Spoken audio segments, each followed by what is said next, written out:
The scene is set on the battlefield of Kurukshetra, the battlefield of life.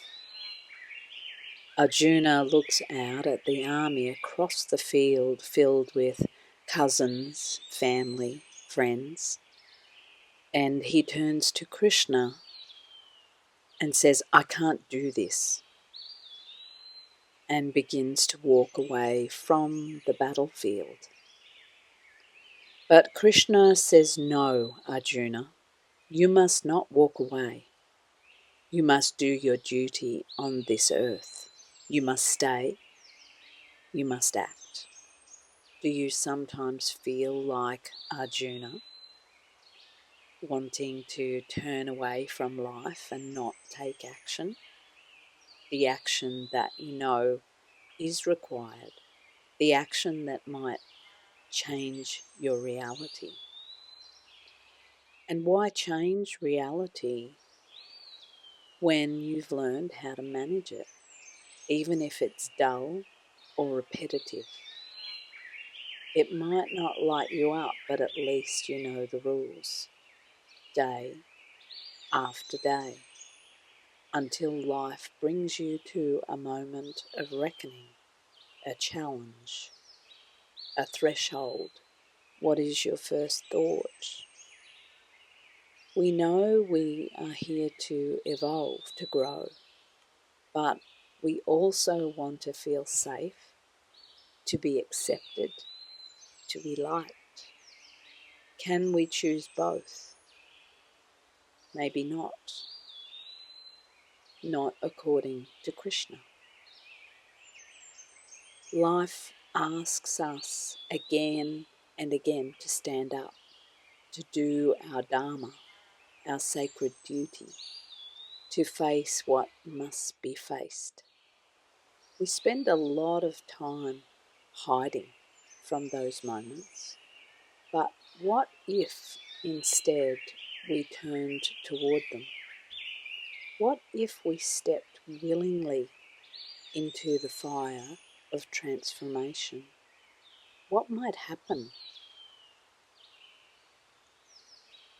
I remember living in London and Jewel came to stay. At the time, I was living with two friends, one of whom was quite controlling and emotionally reactive. And Jill noticed something that I hadn't. Every time this person entered the room, I turned away as if to protect and shield myself. Jules suggested something I hadn't considered.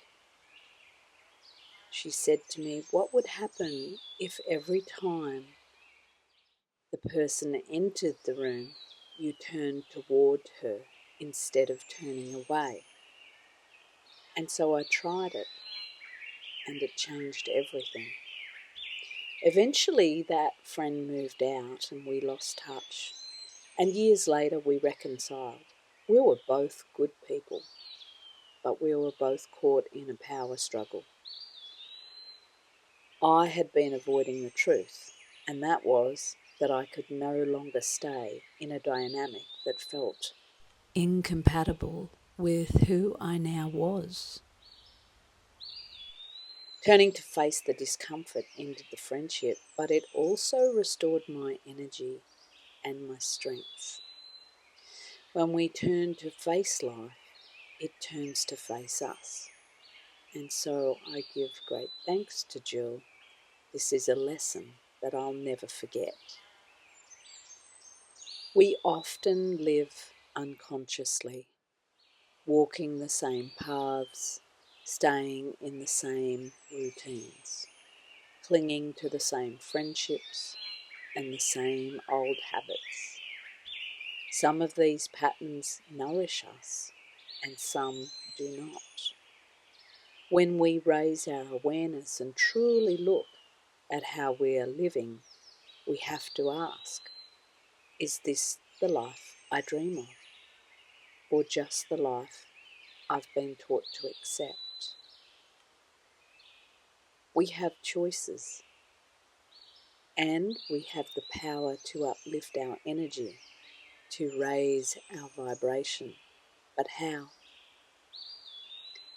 There is no perfect formula.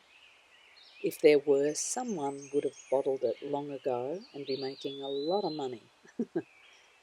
This is why living in the question may be the wisest answer. We don't know. None of us truly knows. But we feel. And in that feeling, there is truth. When something is aligned for you, you feel the resonance of that in your body and in your heart, and your mind receives it easily with calm. When something is not aligned, you feel that too.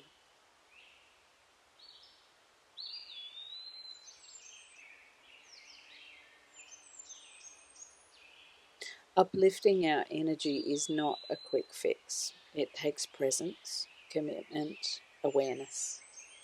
So ask yourself, what do I want from this life?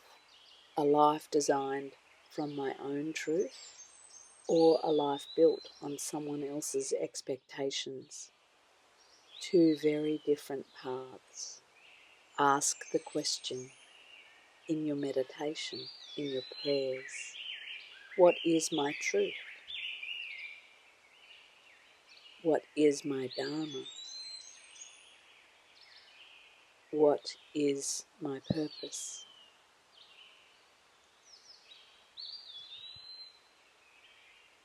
And then act one step at a time in whatever circumstance you find yourself in.